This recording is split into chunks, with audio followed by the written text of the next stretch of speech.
So, good morning guys. Today is September 16, 2023. Saturday na tayo ngayon at around 12:50 a.m. So, madaling araw na gising pa rin tayo ngayon. At kasama natin ang mentor natin dito sa gilid-gilid na ganun din, nanghihina na rin. Pero may dapat tapusin. So, ang ikukwento ko ngayon is yung all about dun sa mga close trades ko at saka kung bakit ko siya binili pa at saka bakit ko siya binenta. Kumbaga, chika lang na tayo ng konti at saka gusto ko lang din malaman ano yung emotion ko dito sa mga stocks na to or ano yung naintindihan ko dito, ano yung lesson learned dito at ano yung dapat nating i-improve. Okay? Ayan guys, bear with me again. Kumbaga pang dito ko na to eh. Bear with me kasi nga madaling araw na at saka yun baka pasabaw-sabaw yung utak natin ngayon. So, anyways, ayan. Unahin natin si PLC. Itong PLC na to, last week ko pa to nabenta. Tapos, next natin is nickel and then FCG. Okay? Kwento ko muna to. Ito muna si PLC. So, yun. Ang risk natin is 11.20%. With tax na yun no 120. So, para ang labas nito, 10% yung ano nito, yung bali 10% yung risk talaga nito plus 120 kaya 1120. So sa August 30 natin to binili. Tapos ilang shares? 16 shares. 16,000. Tapos average niya is 0.5670 and then yung total niya is 8,987.20. Yan yung ginastos ko. Yan yung nilabas kong pera para mabili ko itong 16,000 na shares na to. And then, ano ba yung mga plano ko dito? So, itong mga green, red, yellow, or orange, yellow, yan. May mga ibig sabihin yan. So, itong blue, yan yung buy natin, 56. Pero kung iano mo siya, kasi kasama yung yung interest or yung tax. So, 0.56, ito yun. Ito yung average price niya. Pero, kung habang nag-aano tayo, 0.56 natin binili dito sa area na to. Tapos cut loss niya is 0.50, TP1 niya is 0.64, TP2 niya is 0.69. Bale, ito yung TP guys, yan yung ano ko, before 64, pwede. Or during 64, pwede. Okay? Kumbaga, hindi masyadong strict na, 64, dapat labas na ako nito sa 64. Kung if ever na ang kaya niya lang is 63, pwede na sa atin yun. So, ayan, chika ko na lang sa inyo paano natin ginawa yan. So, reason for buying natin, RFB.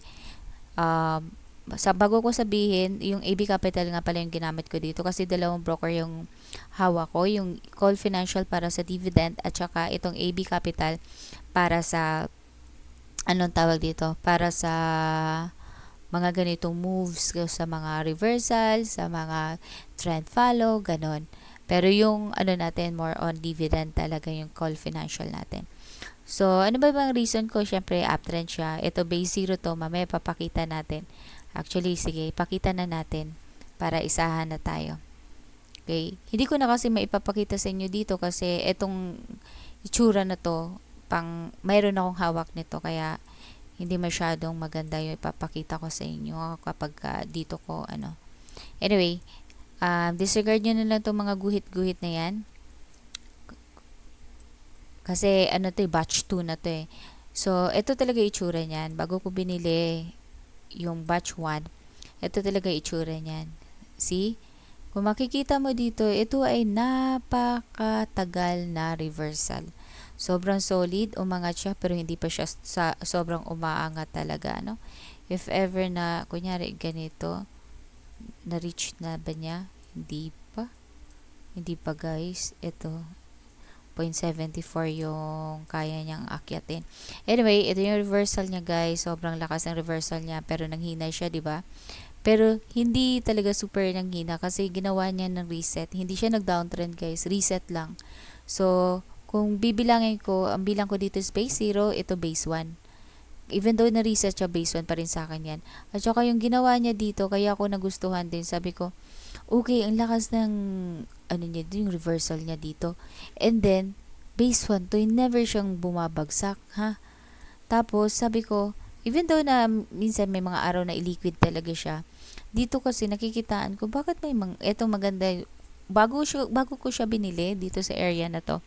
Bago ko siya 4 days, 3 days to 4 days bago ko siya binili. Sabi ko may volume ito above average pero hindi ganun kalakas. Pero kung hindi pa natin nakita to, malakas talaga, malaki na to para sa akin.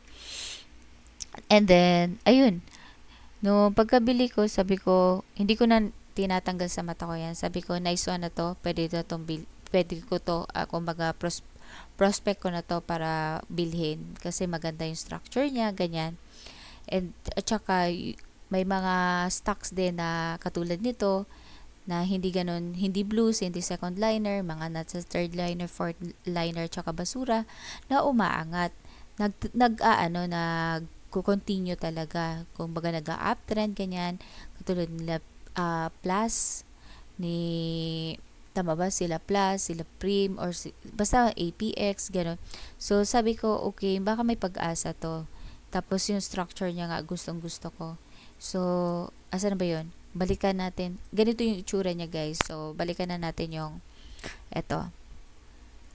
Yun. Uptrend siya, trend continuation confirmation yata. Tapos, ayan, base 1 na natin to. Yung volume, bago ko siya binili, may volume, check. Yung market, maganda yung market, check. Tapos, ito ay nickel to. Ay, plus pala to. Yung iba pala yung nickel. So, anyway, halo-halo na yung nasa utak ko. Volume, okay siya, check. Tapos, alam mo itong volume na to, kakaaral ko lang ulit to sa Kalum, yung kay Wanis, Call Financial. Syempre, fresh na fresh pa. Uy, nice one to, volume. Uy, magpagkumpulan dito. 'Di ba? Kumbaga nag-pullback siya dito. So, pero hindi wala masyadong volume, 'di ba? Dito nagpapakita baka ito na 'yon. So, ayun, may mga ganon. So, market is good, maganda yung market. Tapos, yun nga, sabi ko nga sa inyo, reset to, base 1. Yung DNA niya, yun yung nasa isip ko, baka mabilis to. Mabilis lang to, at saka fourth liner lang to. So, dapat yung galaw ko dito, mabilis lang. At saka, ano ba, itong araw na to ha, yung market maganda siya. Tapos, DB50 near support, so dito siya. Tapos maganda yung risk ko pa. Okay, panalo. And then above all, EMA. So panalong panalo, 'di ba? Malakas 'to. 'Yun yung nasa imagination ko. Okay, tapos sabi ko nga dito, I need more volume on breakout para masabi ko na malakas ito. Kailangan ko ng breakup kinabukasan ito. Sabi ko, uy, mulokos talaga siya kasi nga breakout niya talaga kinabukasan. Pero meron talaga siyang DNA. Lapit tayo dito. Balikan natin dito. Yung DNA niya, guys, kahit na kaya niyang i-breakout yan, for sure. Ang DNA niya, mahilig talaga siya tawag dito? Mahilig siya mag-pullback. Ayan, kahit cute na pullback, ipo-pullback niya yan. Mahilig siya mag-duration, maliliit. After niya mag-rally, may duration siya. After niya mag-rally, may duration siya. Yan, Yan yung kadalasan na ugali niya. Medyo may matagal, may mabilis, pero siguro kaya mabilis dito or ay matagal dito dahil ito ay nasa reversal pa lang. So, ngayon, kakalabas lang nila. Tingnan natin kung anong gagawin. So, anyway, yun yung mga dahilan ko, guys. So, check. Nice one siya. Nandun na tayo sa loob. Panalo na tayo sa loob. Kumbaga, para lahat, mapa ADX man yan, mapa MACD man yan, nandito yan sa taas yung MACD, tapos mapa RSI man yan. Bago ko to binili yung RSI, below 70 pa, so hindi pa yun oversold, no? So sabi, oversold ay overbought pa yun, hindi pa yun overbought, no?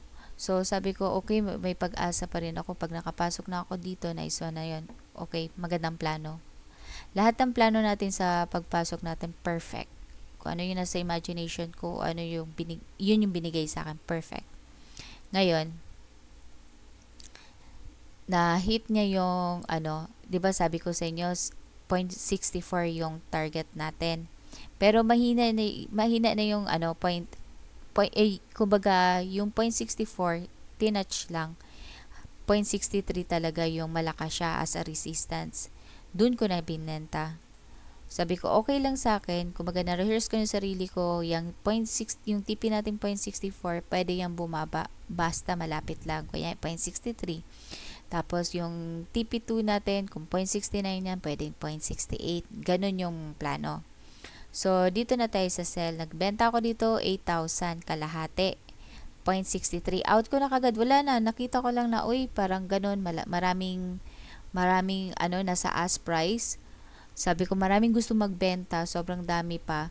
So, benta ko lang. Wala na akong pakialam kung aangat siya. At least may hawak pa akong kalahati.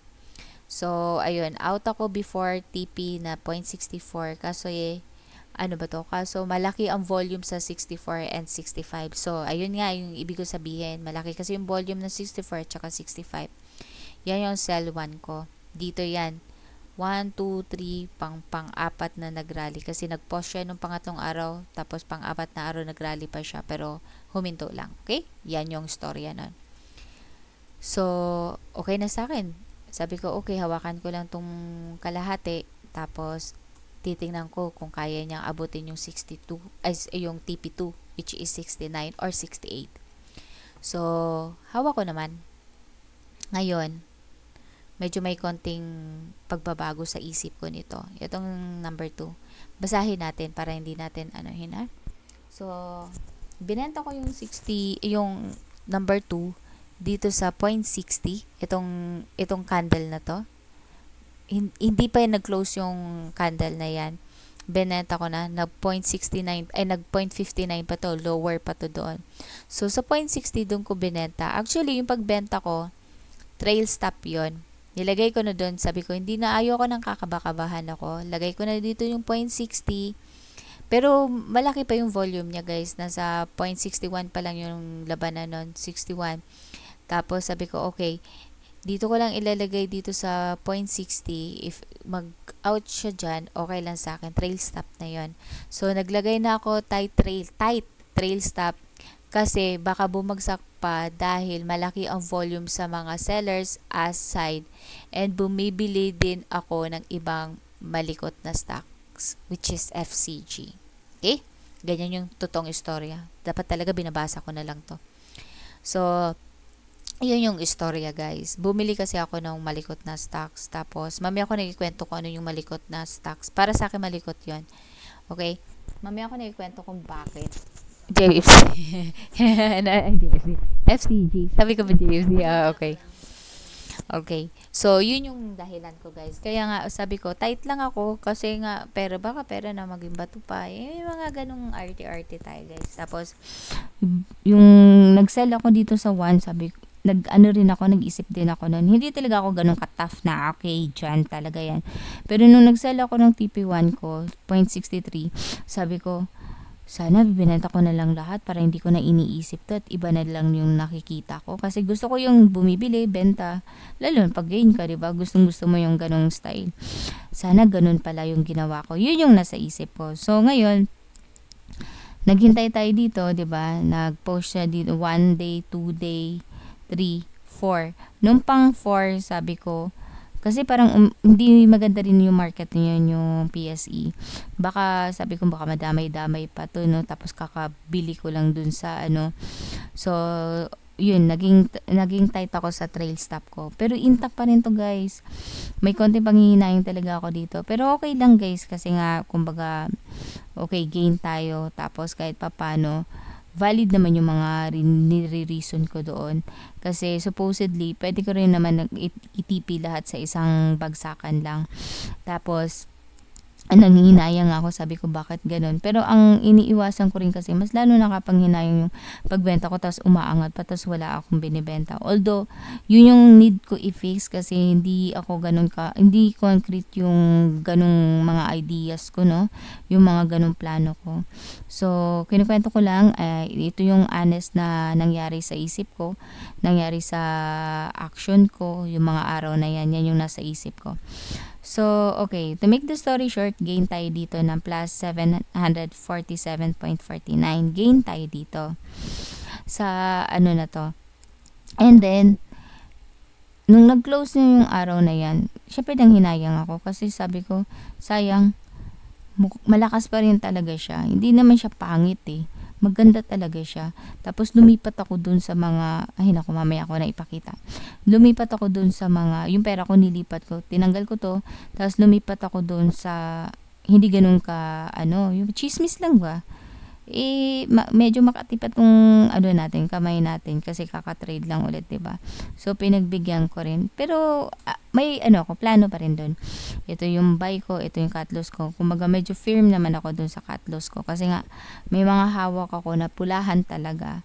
And yun yung ko, parang yun yung palatandaan ko na okay, ito hinawakan mo na tong sobrang tagal, baka mag-anniversary na kami noon, 'di ba? Tapos pulahan pa rin. So, parang lesson learned ko na kung ano yung pinaplano ko, kung ikakatlos, di ikatlos. Wala na arte-arte kasi maraming opportunity. Sa mga araw na to, itong 4 na araw na dumaan, marami na akong nasaktan dyan. Marami ng sakit na naranasan sa puso ko na, ay, sayang to sayang yung mga binawatchlist ko. Sana pala binili ko to. Yan yung ito rin. Sabi ko, sana binenta ko na lang to nung first TP pa lang kasi marami ko pa akong pwedeng bilhin. Sayang naman. So, may maraming mga sayang-sayang po. So, punta tayo dito. Ano ba nangyari sa kanya after that? Guys, dito ko siya binenta, di ba? Tanggalin natin yung mga drawing mo na, guys. Para makita natin ang lubusan. Paano to? Ayun. Dito ko siya binenta, remember? This area, itong 8. Nung 9, super chill lang talaga siya. 'Di ba? Sayang. So, 1, 2, 3, 4, 5. Parang sabi ko, intact pa. Tapos yung binili ko, hindi naman gumalaw ayon sa ini-imagine ko. Kasi may news nga, sabi ko, baka umangat to ng, alam mo yun, yung to the moon. Pero hindi, joke lang yung to the moon. Pero kahit pa paano, sabi ko, maka 1 hour lang ako nito. Good for, na ako, di ba? Maayos na yung trade ko for the day. At least, ako, may kita ako. So, yun. Yun yung, ang dami kong kwento, guys, no? Hangin na talaga. Kanina sabaw yung nasa utak ko, ngayon hangin na talaga. So, ano ba itong trade na to? Good entry ako dito. Masasabi ko good entry ako dito. May discipline ako dito. Yung pag-out, TP, tranche 1, tranche sell na 1, number 1, good din. Maayos din ako dyan. Very, ako dyan very defensive fighter. May mga ganyong level. Nung pangatlo, kumbaga, tinimpla ko yung situation. Kasi nga yung PSE ay medyo hindi ganun ka okay. Hindi ganun ka okay, kundi para pula-pulahan siya, ganun. Tapos, syempre defensive ako masyado kay PSE, kay index, kasi nga, below DB50 siya sa big range. Kaya sabi ko, hindi pwede akong magpa-ano dito, baka kasi magkadamayan. Ang dami ko ring hawak na stocks na pulahan, at saka kahit ito, may bago rin akong binili doon sa sa kabila, which is a call. So, pang dividend. Kaya nga, sabi ko, hindi ko pwedeng i-manage to ng ganun-ganun lang. Kaya lang ako magbawas kasi may binili ako. So, kailangan ako magbawas. So, ang marirate ko dito sa trade kong ito, siguro, pasado. Yes. Wow. Teacher na pala ako ngayon. Pasado. Kahit pa paano, maayos naman talaga yung ko dito. May konting mga palyado lang. Pero, out of 10, baka i-rate ko yung sarili ko dito mga 7.5, ganyan. Ano ba yung mga lesson learned ko dito? Siguro, kunyari, si stock pick ko, maganda to yung stock pick ko. Siguro, siguro mag-backtest ako. Yun yung kasi nga para mas lalo kong iba kasi yung pag ngayon ako nag-backtest, baka iba na yung dating kasi iba yung pagkakaintindi ko. Mas naiintindihan ko siya. Mas alam ko yung hinahanap ko. Hindi yun sabi ng mentor ko, ganito yung hanapin mo. Okay, sige, yan na yung hanapin ko. Ngayon kasi, alam ko yung hahanapin ko. Alam ko kung paano siya kasisipatin. Para sigurong kulang ako talaga dun sa data ulit. Kasi nga, syempre ginawa ko na rin to dati, di ba? Kumbaga, kailangan sigurong balikan yung mga ginawa ko dati. Parang yun na lang muna. Kailangan kong balikan yung ginawa ko dati. Saan ba yun dito banda? No? Need kong balikan. Tapos, if ever nag-need kong mag-backtest ulit, nice. Okay, sulat natin, guys. So, yan yung naano ko sa kanya. Pero, kung makikita mo, hindsight na lang yung nangyayari ngayon, di ba? Ang ganda niya talaga, 'di ba? Ang ganda-ganda niya. Para talaga siyang ang ganda.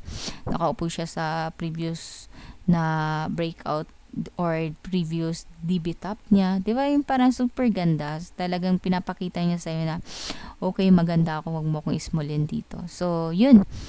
Yun yung ano na bakit ako magja-jump sa ibang stocks kung maganda naman tong hawak ko. Diyos mio, marimar. Ganun yung level sana, 'di ba?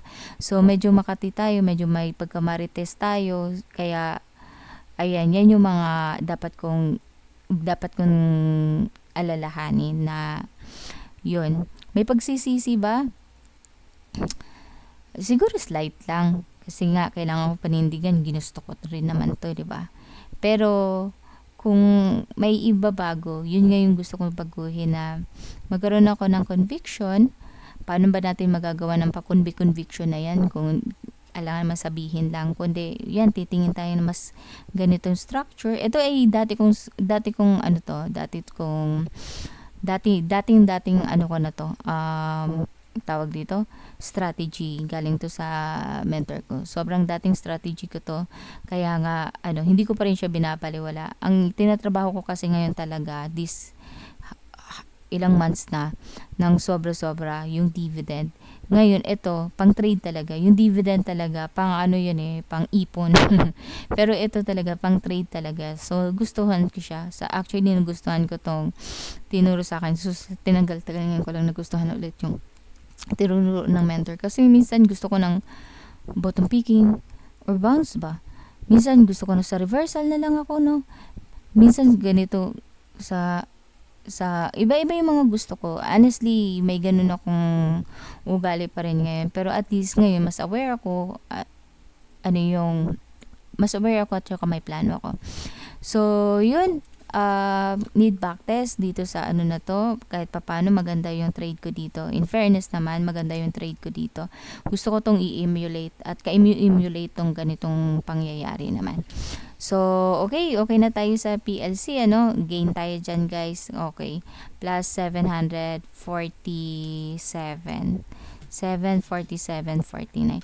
So, hindi ako masyadong super nagdidiwang, guys, kasi marami pa akong hawak na medyo nanganganib din sila. Alam mo, yun yung parang, kumbaga, masaya ako kasi nga, meron akong cushion ba? So, sige, una na lang. So, meron akong una na alam ko pagka natalo ako sa ibang ano, hindi ganoon kasakit kasi nga merong nakapondo 'di ba? Baga para mag-gain natin yung mga experience na yun, may nakapondo para gawin ko yung mga bagay na sa tingin ko kaya kong gawin to, sa tingin ko tama or sa tingin ko kailangan ko experience to, yung mga bagay na ganyan. Ang tagal ano, ang dami kong sinasabi. Pero proud ako sa sarili ko na na-trade ko to and sabi ko nga ang bilis pala ng ganito yung magbe-breakout pa lang or yung dito pa lang. Ito pala yung mga gusto nila. Ay, yung mentor ko, ito yung mga ano niya talaga. Sana next time, mas ano talaga ako. Mahanap ko talaga yung para sa akin. Yung style ko, yung gustong gusto ko, yung nasa puso ko talaga na gusto ko talaga siyang i-trade. Kasi nga, ito matagal na to sa akin to strategy na to pero marami pa akong gusto. So ngayon, anong gusto mo? Sige, napakagalante pa. So yun, guys, ayan, okay na tayo dito, ano, number ano na tayo. Ito pala yung nangyari sa kanya ngayon. Yan na pala yan, di ba? Nag-up pa. After nyan, nag-breakout pa. Ayan. Meron kasi itong meron kasi akong trade dyan So, anyway, ayan, nag-move up pa. So, yun. Yan ang ginawa niya. So, next, nickel. Okay. Nickel na kaagad.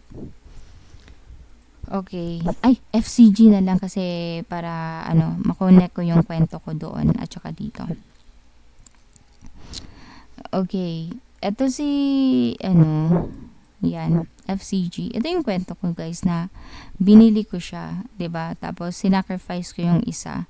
Nag-tight cut loss, nag-tight trail stop ako doon or tight cut loss ako doon para lang actually nabili ko na nga ito para lang maranasan ko or para lang mabili ko yung nasa isip ko na baka tama itong nasa isip ko, 'di ba? So may pag-sacrifice tayo dito, guys. Sobrang ganda na nabili natin. Ano yung binili yung binenta natin, ano yung binili natin? Okay, downtrend. Tapos kaka-breakout lang nito, guys. Dito ko siya nabili, guys. Oh. Okay, kaka-breakout lang yan. Anyway, kwentuhan ko muna kayo. Ano ba itong mga ano na to? Basahin ko na lang, guys, ha. Pasensya na dahil ano ba to? Hindi ganun kaganda yung mga pinaglalagay natin dito. Kung ano lang yung nasa puso ko, nasa isip ko, ano yung totoo, ito yung mga mababasa natin ngayon. So, FCG, yung risk natin with tax na to na 128.90%. September 8 ko siya binili.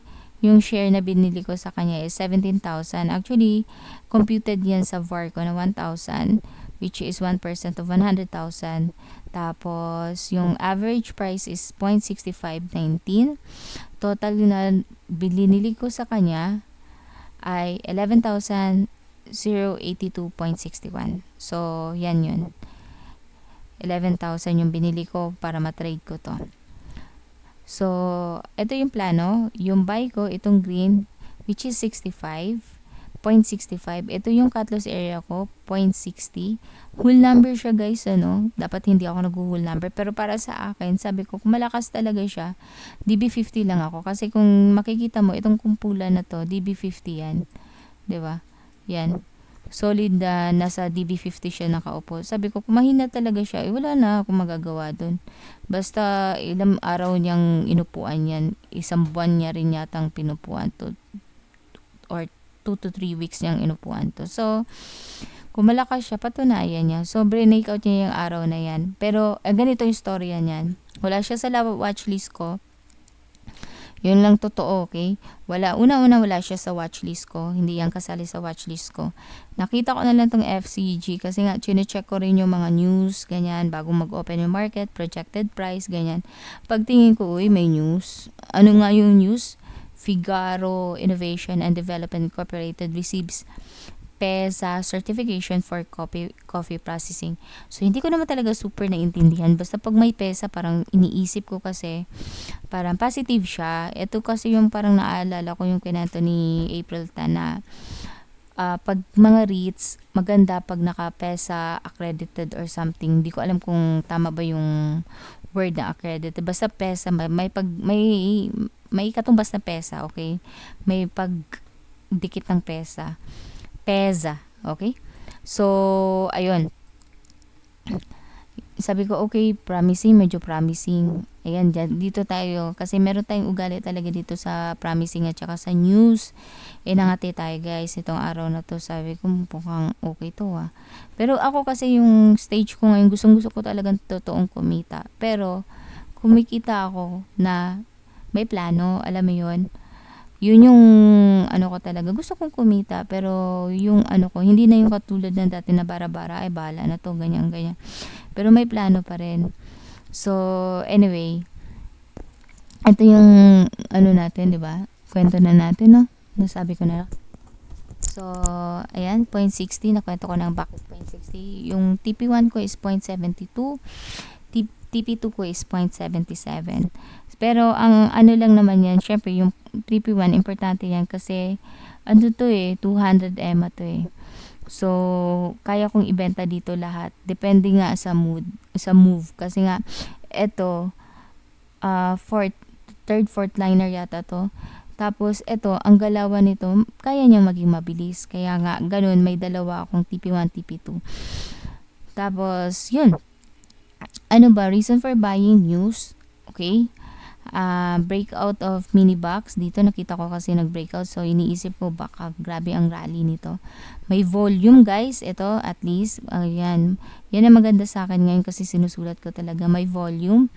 Tapos, ito ngayon kwento ko. Actually, wala siya sa watchlist ko. Nakita ko lang agad yung news. At saka yung projected price. Uy, ano to price? Price. Dapat price lang. Presyo ba? Tapos, ayun, volume sa umaga bago open ng market. So, maganda yung volume niya talaga, guys. Kaya greenab ko siya. So, ang ina-expect ko kasi sa kanya, breakout to, tapos may news pa, baka mawintang ang mga trader no. Char. Na umangat to hanggang dito lang sa DB50 oh. Previous DB50. Parang yun yung mga imagination ko ng mga araw na yun. Oo, 'di ba? Baka kahit dito sa 0.68 lang ako kasi 0.70 na tong DB50. So, yun lang yung nasa imagination ko. Pero hindi niya ginawa yung araw. Hindi ganun kabilis, guys. So, parang kinakabahan na ako noon, 'di ba? Sabi ko, bumabalik pa sa box. Medyo hindi ko gusto yung mga ganyan. So, matapang ka, dapat patunayan mong matapang ka. Maruboso, maruboso dapat. Green, green dapat. So, hindi yun yung ina-expect ko. Okay. Yan yung first day. Tapos second day, Friday ko to binili. So, okay, may pagtulog pa tayong Saturday, Sunday. Ngayon, Monday na. So, umangat pa rin naman, plus 3%. Tapos, kinabukasan, umangat din naman. Pero dito ko kasi siya binili. 'Di ba? Yan, diyan ko binili. Para ang pag-angat niya lang, kung saan ko siya binili is 2.26%. Sobrang liit lang. So, ano bang ginawa ko dito? Sabi ko, ay hindi pwede itong ganito. Malapit siya sa 50. Tsaka downtrend pa rin to. Naalala ko na naman yung kwento ni Juanis na pagka nag-rally, ang downtrend, pag nag-rally, yan lang yung time mo para magbenta. Hindi yan yung time mo para bumili. 'Di ba? Lalo na pag magta-touch dyan sa mga trend line na yan or yan sa mga ano na yan. Uh, dating dating support na ngayon resistance, yung mga ganon katulad nito. Meron namang gumagamit ng EMA as a support or resistance. Sabi niya yung ganon. So, yun. Sabi ko, okay, yung plano ko, gusto ko nagrarally. At saka in the first place, nagrally naman siya. Pero maliit lang guys, 'di ba? 1, 2, 3. Yan lang naman gusto kong mga rallyhan eh. 1, 2, 3. Pero hindi tayo dito nakabili eh. Kung dito banda no, hindi tayo dito nakabili eh. So, sabi ko, okay, parang di ko gusto tong ganito. Tapos, medyo hindi maganda yung market. Papula-pula si market. Kaya nga sabi ko nga, 'di ba? Pag si market papula-pula, medyo defensive ako masyado kasi nga si market ay nasa below DB50 sa big range. Kaya ipakita ko nga para maano ako, ma-enlightened tayo. Malala ko rin to isang araw. Yan. Ito kasi nasa ano siya, below DB50 big range. Ito yung big range niya. Yan, ginawan ko kasi ng box. Pwede ano 50-50 kasi ito. Ito pwede niya maging support to. Pero even though na support niya yan, dapat niyang patunayan or basagin to. 'Di ba? Para makita ko talaga okay, malakas to. Ito nasa DB50. Kaya nga sabi ko, medyo ano din ako, kumbaga 50-50 din ako. Dapat naglalaro man ako pero very ano ako, conscious ako at saka mindful ako sa mga nangyayari sa paligid ko. So, even though na ito si FCG, hindi naman to index, hindi naman to super katulad ng mga blues na kapag nag-move yung PSE, kadamay-damay na sila kasi sila lang din ang mga gumagawa nun eh. 'Di ba? So, sabi ko okay, better na ano kung malakas talaga siya, buyback ko na lang. So, itong araw na to, dito ko siya inano, papula-pula na to guys. Dito ko siya binenta. Actually, 6.67 to 0.66 ko siya binenta. So, ang pinaka-high niya dito, 0.67, di ba? So, sa 0.66 ko siya binenta. Okay, paulit-ulit.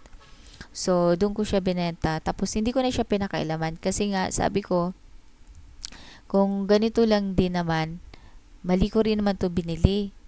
Una-una dahil lang sa news, tapos may ina-expect ako na magrarally ng sobrang lakas, tapos paninindigan ko pa pagka ano, baka mabilis yung bagsak nito, downtrend pa rin to. Kaya out na lang ako. At least, okay na sa akin yun na na-experience ko na nabili ko siya. Pero kahit stubborn yung mga ways ko, at least nabili ko siya. So, yun. Yun yung reason. Okay, basahin na nga natin to. Baka mali naman yung kinukwento ko. Pero sa totoo yun talaga yun, guys. Sell all nung 13. Ito yun guys, 2 days ago, sell all. Although 3 days ago na pala. So, binenta ko na siya lahat agad kasi di ganun yung ina-expect ko na move niya. Akala ko fast magra-rally up siya. Kasi sa good news, then di pala. Kaya out ko na kasi nasa EMA 50 resistance naman na buyback na lang ulit if maganda talaga. Di kasi talaga ito pasok sa param ko. Totoo, hindi talaga ito. Oo.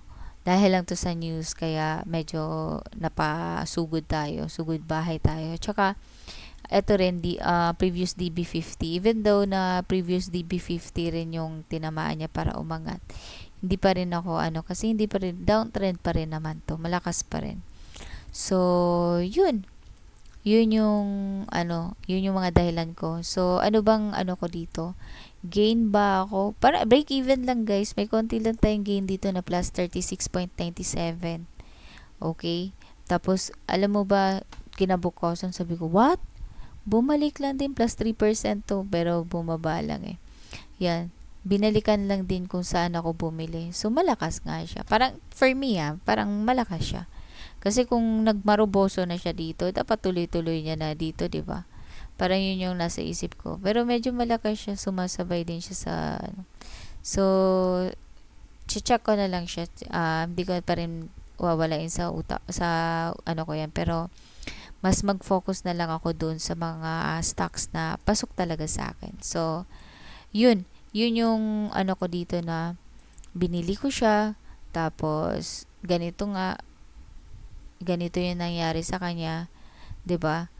Kumbaga parang maayos pa rin naman siya sa totoo lang, maayos pa rin naman siya. If ever na hawak ko siya, hindi pa rin naman ako nakaka-cut loss, 'di ba? Pero ayun, yun yung ginawa ko, guys. Kahit papaano kumbaga yung buy, sell, binago ko. Yun yung okay, one point na hindi na naman siya maganda sa akin. Kasi syempre gusto ko yung systematic tayo. Kung ano yung nasa isip natin, gusto ko itong bilhin sa ganito, gusto ko ito ibenta ng ganito. Pero ngayon, very defensive kasi talaga ako, sa totoo lang. So, yun. Teka lang. Lumulutang na yung utak ko, guys. So, yun yung dahilan. Ayun yung nangyari sa akin. Ano ba lesson learned ko dito? Dapat siguro stick na lang ako, kasi kung kakabakaba lang din ako dito, sayang sa oras ba. Pero okay lang sige, yun yung yun yung maaano ko sa sarili ko, na dapat focus lang ako doon sa mga stocks na nasa watchlist ko, para magkaroon ako na matrain ko yung sarili ko, na magkaroon ng disiplina sa sarili. Kasi ito, bigla lang to lumabas, tapos trade ko, ganun. Meron din naman mga instance na pwede kong gawin yun kung talagang sobrang lakas talaga, at saka yung maganda talaga yung structure niya. Ito kasi downtrend. So, kailangan kong ayusin to. Kailangan kong baguhin to. Pero, ayun. Ayoko lang din maging masyadong strict. Pero itong learning na to, even though nakapasok ako, nakalabas ako, tapos free lang, pero yung experience, very big deal sa akin yun. And ma-happy naman ako, naka-experience ako. Kaso lang medyo mali lang, yun eh. Parang nasa isip ko, mali kasi ako eh. Out ko na lang kaya. Yung mga ganun. Tapos malakas pala. Paano kung umakyat? Ito hindi siya umakyat ng sobra, di ba? Pero paano kung umakyat tas labas ko? Masakit. Ganun talaga, guys. Ang daming magiging experience dito. Mahirap din mag-expect dito eh. So, yun, church to experience, yun. Thank you, at free yung paglaro ko sa'yo. So, sana sa susunod na matrade ko talaga to ng mas maayos. So, ayan. Yun nga, balik ulit tayo doon. Better na balikan ko yung backtest ko.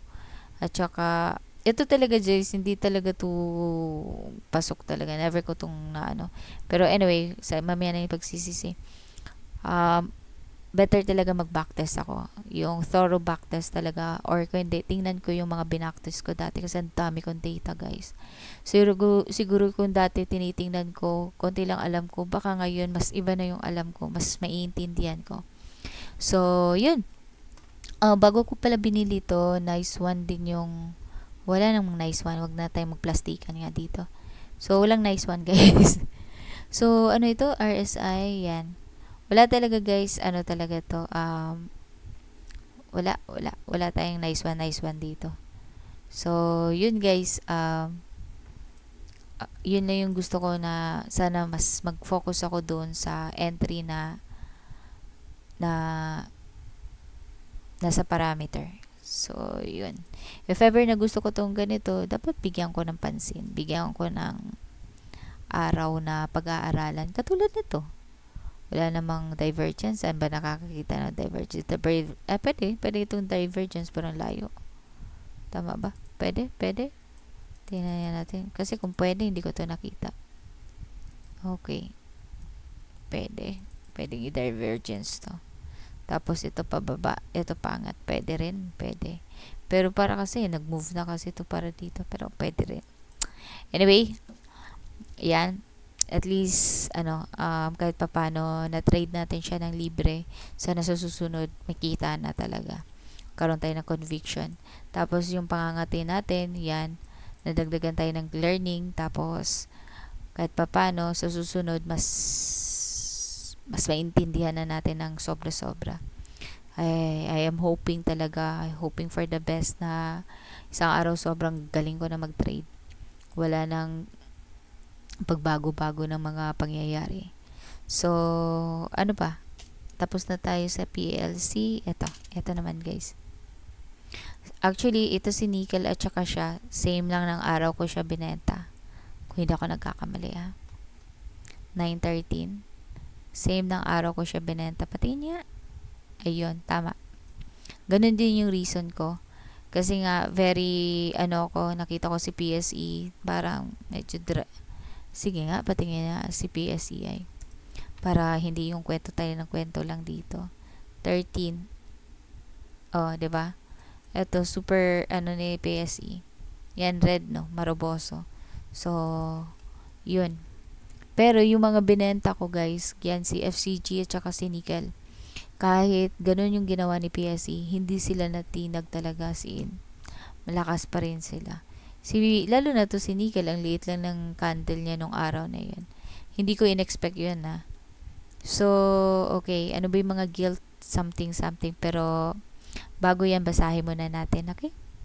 Marami akong mga linya-linya dyan. Marami akong pa spaghetti dyan. Pero, dalawa lang yung spaghetti ko dyan. Normal lang yan. So, eto, Nickel, ang ano ko dyan is 12.72% yung risk natin dyan. Bakit? Sobrang layo, ano? Dito ko yung binili kasi, okay, mamaya na. Tapos, August 23 ko nabili to. So, sobrang tagal na pala. 2 weeks na. 3 weeks na. Magpo 4 weeks na. Next week. Magwa 1 month na pala. Shares is 1,700. Total average is 5.0448.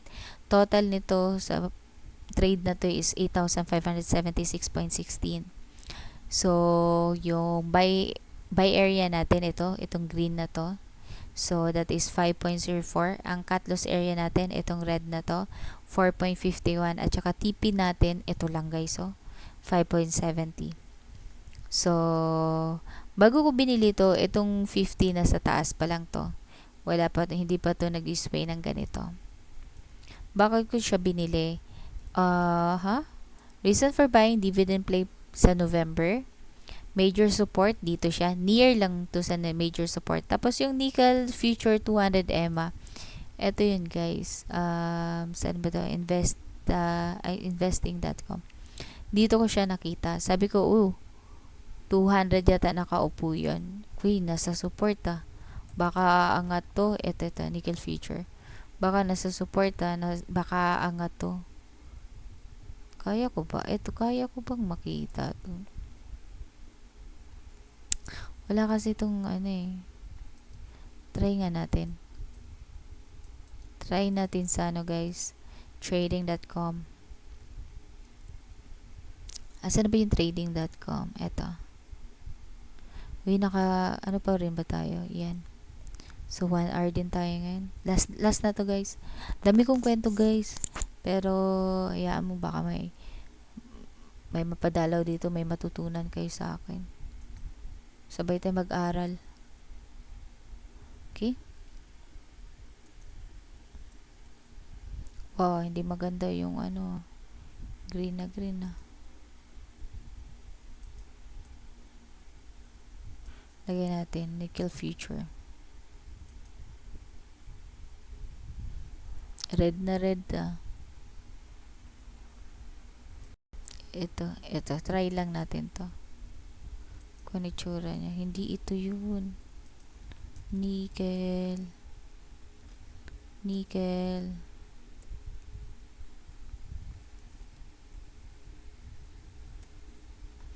Big chart ko kaya yun no? Anyway, parang hindi ito guys. So, outan na natin to. So, ito nga, dito ko siya binili guys. Day. Yan. 23. Yan. Itong area na to. Tama ba?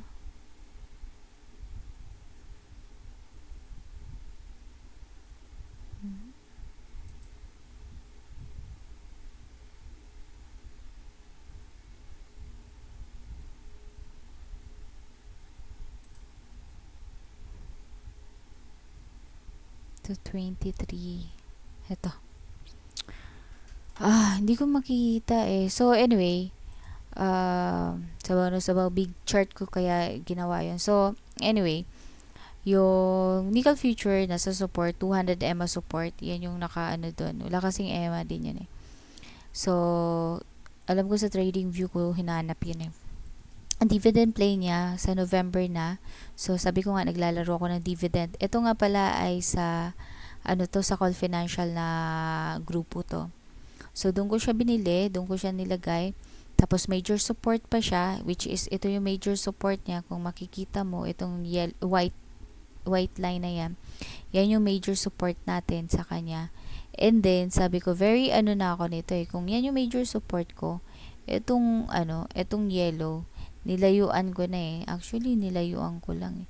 Dapat okay na ako dito eh, kung cut loss area. So, anyway, sobrang layo ko na talaga. So, kung if ever na dito ko yung cut loss area ko, pwede pala akong kahit pa paano, laki-laki din yan.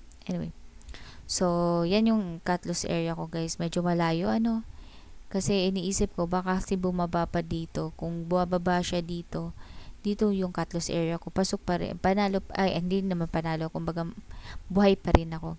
So, dito ko siya binili, itong araw na to, dito ko siya binili, yan. And then, ano ba story ako dito? So,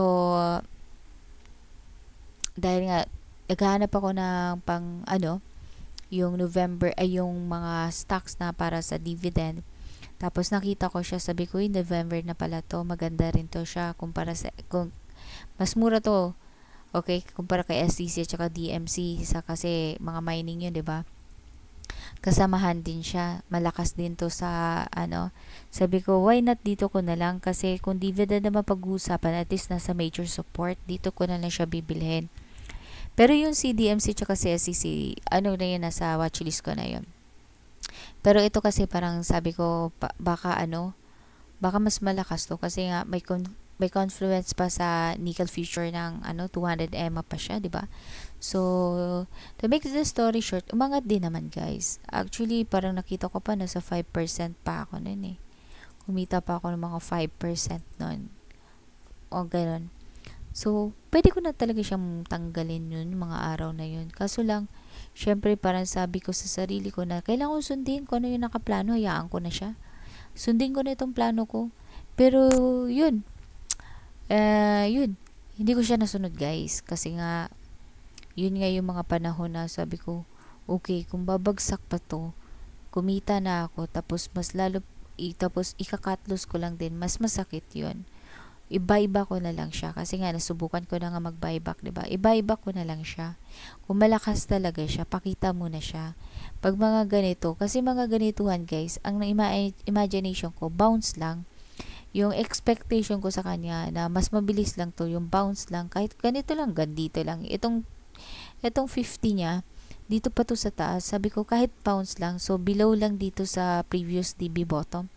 Sabi ko, kahit bounce lang, okay na sa akin, tapos out na ako. So, mabagal yung pag-angat niya, guys. Sabi, sobrang bagal compared sa iba na ang bibilis, FNI, ganyan. Sabi ko, okay, ito nga ay anticipate ko na nga na ito yung support niya para dito sa trend line na to. ay sa channel line na yan. Yan yung support niya. Tapos, even though na meron ditong iso-support pa, sinugalan ko na, kaya nilayuan ko pa yung cut loss area niya. Tapos, sabi ko, binigyan ako ng 5% eh. Hindi pa ako nag-out doon kasi gusto ko nga sundin to. In the first place, sabi ko, downtrend to. Dapat very defensive ako kasi downtrend to. Baka umuntog lang to sa 50 tapos bababa na agad. Hindi niya pa inuntog yung 50 guys, bumaba na siya. Tapos, pero hindi naman siya pangit guys ha. Kung nasa akin pa rin to, buhay pa rin naman siya. Parang medyo nag-ano lang ako na hindi pwede yung kumbaga meron na akong ibang hawak tapos eto dadagdag pa pera na nawala pa. Hayaan ko na lang, tanggalin ko na lang muna siya. At saka mining to. Mabilis ang galaw na ito, pwedeng mag-up down, pwedeng mag-up up. Ayoko yung hindi ako masyadong kampante. Kaya sabi ko, bawasan ko na lang. I-out ko na muna, bilhin ko na lang. So, ito nag-sell all ako kasabay na FCG kasi nga pangit din ang market, 'di ba? Nakwento ko nga nakita na rin naman natin yung PSE na pangit nung market yung araw na 'yon. So, yun, ito ay hindi naman to basta-basta lang din. Mga second liner din yata to eh. So, tapos yung fair value niya, kahit paano malayo pa naman, ganda pa dito pa, oh, sobrang layo ng fair value niya. Kaya gustong gusto ko talaga sana siya. Pero, yun, nadaig tayo ng ano natin. Ayun, nag-out na ako kasi di siya gumagalaw sa ine-expect ko. Yun nga yung sabi ko, medyo malakas dapat yung pag-bounce niya, ganyan. At saka, nag-negative na yung nickel future. So, sabi ko, tama na. Kasi, kumbaga sa 200, parang reset na ng nickel future yun eh. Baka hindi niya nakakayanin at saka ma-downtrend niya. So, yun. Then, medyo mabagal siya. Sa lahat ng mining at saka nickel stocks, medyo mabagal siya. So, nung in-out ko siya guys, kahit papano, free naman yung ano natin, paglaro natin sa kanya. Tsaka, meron tayong gain na plus 99.84. Maliliit lang guys. Actually, hindi talaga gain yan guys. Para sa akin, break even lang ako niyan. Pero, may sobra lang. Yan. Okay lang sa akin guys. Pero yun, lesson learned ga na dapat sipatin. Hintayin na lang kung saan yung support kasi hindi to support niya real support eh. Pero kung sa channel line niya, support niya yan. Kaya medyo malayo lang yung cut loss area ko. 'Di ba? Kasi ine-expect ko pagka bumaba siya dito, okay lang kasi parang ito yung support niya, dito dapat yung cut loss area niya. So yun yung nasa isip ko ng mga araw na yun. Tapos yun, lo and behold, pagkabenta ko, dito ko binenta guys. Ito hindi nakikita itong area to. Kung sana makita, ito hindi nga kita talaga. Pagkabenta ko, ayun, mangat siya kahapon at saka ay isang araw tsaka yung no kahapon. So umangat siya, 'di ba? Pero yun, binalikan niya kung saan ko, ayan, 5% din naman yan ako diyan eh. So binalikan niya. Wala na tayong magagawa, guys. Yan, 5% yan. Sayang, no? Pero, yun talaga guys eh. So, ano bang mali ko dito? Very malayo yung cut loss area ko. Tapos, medyo nagmamadali ako dito kung 50-50 lang din naman sana. Iba na lang. Kaso lang, hindi hindsight na lang yan eh. Pero sa totoo lang, medyo nagmadali rin talaga ako dito sa area na to. Kasi tingnan mo, falling knife yan. Yung dito, buti na swertehan din ako dito. Yung dito, sinugalan ko talaga to. So, yun, kaya konti lang yung shares na nabili natin. 'Di ba? So, konti lang. Pagka konting move, konti lang talaga. Tapos, if ever man dito, sana binenta ko na lang din, 'di ba? Kasi, medyo, ano din naman 'to eh. Ay, hindi medyo, downtrend din naman 'to eh. So, yun. Yun. Kahit pa paano, okay, libre nga. Pero, ano ba yung mga gusto kong maano dito? Na, if ganito pala yung style ko, dapat mas mag-iisip ako ng concrete at saka mas manonood pa, titingnan pa yung mga more data pa para mas masana yung mata ko. Ayun, ganun ko lang siya nakikitaan ng pansin at saka sana sa next week maayos ko yung, ay, ito na yun, bibili. Kasi bili talaga ako ng bili ngayon, guys. So, ayun, hindi nga tayo nakabenta kanina, guys, eh. So, na-stock up tayo.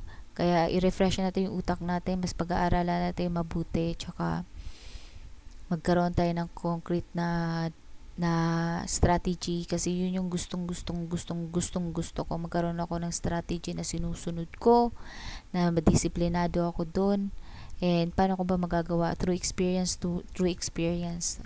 Practice experience na maayos ko yun, yung dividend ko, tsaka ito. Actually, guys, medyo, ito lang yung nag-enlighten sa akin, na medyo nagugustuhan ko na yung uptrend, yung trend follow, yung ganon. Kasi mas mabilis talaga siya, guys. Mabilis siya, lalo na pagka pa-up ka. Okay, bounce, mabilis rin naman talaga. Pero 3-day bounce, yung ganyan, mas mabilis lang. So, ayun. Hanapin ko yung niche ko. Pero kung hindi ko pa naman nahanapin yung niche ko, huwag ako magyabang-yabang na hanapin ko kaagad. Kasi nga, it takes time. It takes time talaga. So, ngayon, enjoying ko at saka mas lalo kong pag-aralan kung ano yung mga nakikita ko ngayon. Tama ba to? Saan ba dapat dito? Nagkamali yata ako, yung may mga ganon. Paano kung umangat to? Tingnan natin, bakit ganun? Bakit siya umangat? Lakas naman niya, pag-angat niya. 'Di ba yung mga ganun?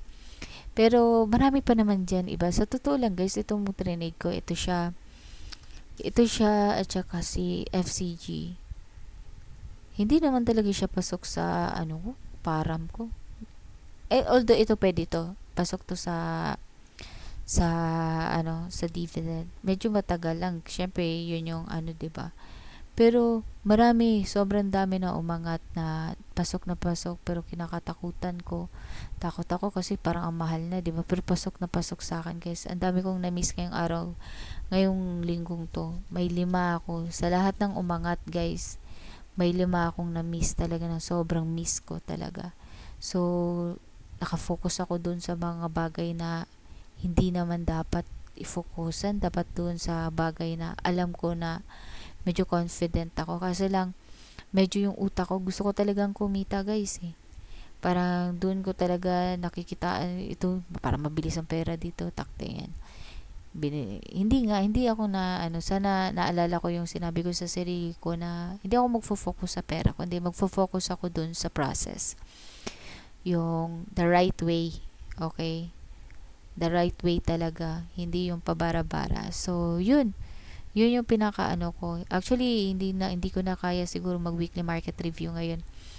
Yung chika-chika with market review, mabilis na lang naman talaga yun. Mga 1 hour din yung kwento-kwento ganyan. Pero yan, inuna ko lang to kasi para matapos ko na rin to, may matapos ako. Kumbaga, partial tapos na ako dun sa weekly market review. Ang aanuhin ko na lang kung ano yung ginawa niya this Friday, tsaka anong ginawa ng mga stocks nung whole week. So, kahit pa paano, natutuwa ako kapag nag-video ako, kasi nga, na-express ko yung sarili ko, mas nare-retain sa utak ko yung mga dapat kong hindi man dapat gawin, pero mas nare-retain sa utak ko kasi paulit-ulit kong sinasabi. So, yun. Ano yung ko dito? Focus lang muna kung ano yung pagka wala na talaga, saka pumunta sa iba. Kasi doble yung sakit, eh. Kinuha mo siya, hindi naman siya pag ganun talaga kapasok sa'yo, hindi mo siya kayang panindigan. Tapos ngayon, yung pagkuha mo sobrang bagal. Tapos makikita mo yung pasok na pasok sa'yo, umaangat. 'Di ba, naiwan ka. Sayang yun na. 'Di ba, within the week, pwede na pala ako mag 1 VAR no na. So, parang, kasi ako very conservative ako sa TP. Parang 1 VAR, okay na sa akin, okay na sana sa akin. Yung ganon. So, yun, parang masisira yung diskarte. So, anyway, guys, i-close ko na tong video na to. Kundi, yun yung pinakano ko. Nakalagay dito isa lang, backtest. Basahin ko yung mga binacktest ko dati, at saka if ever man maggawa ko ng backtest ko. Kahit pa unti-unti, ma-gauge ko lang yung sana one day talaga, just me, marimay, gustong gusto ko talaga makita yung sarili ko na very disciplined. Alam ko yung gusto ko, alam ko yung ginagawa ko. Although, yung mga pagtingin ko sa mga stocks ngayon, yung mata ko nakaka-filter na talaga kung ano yung gusto ko, ano yung ayaw ko. Kahit umangat pa yan, ayoko niyan. Yung may ganun. So, eto, magagamot ko rin to. Kasi nga, syempre, trinay ko rin naman yung chismis ko, diba, sa utak ko. Nice one to. Baka umangat to. Hindi rin naman siya pangit talaga. Kumbaga, hindi, kung hindi niya na, ano yung ine-expect ko, out na lang ako. Kaysa naman, sobrang, diba, pero naman magiging katlos pa. Yung mga ganun. So, alam ko dito sa mga sinasabi ko, marami akong mali. Marami akong mga hindi dapat ginagawa. Alam ko yun.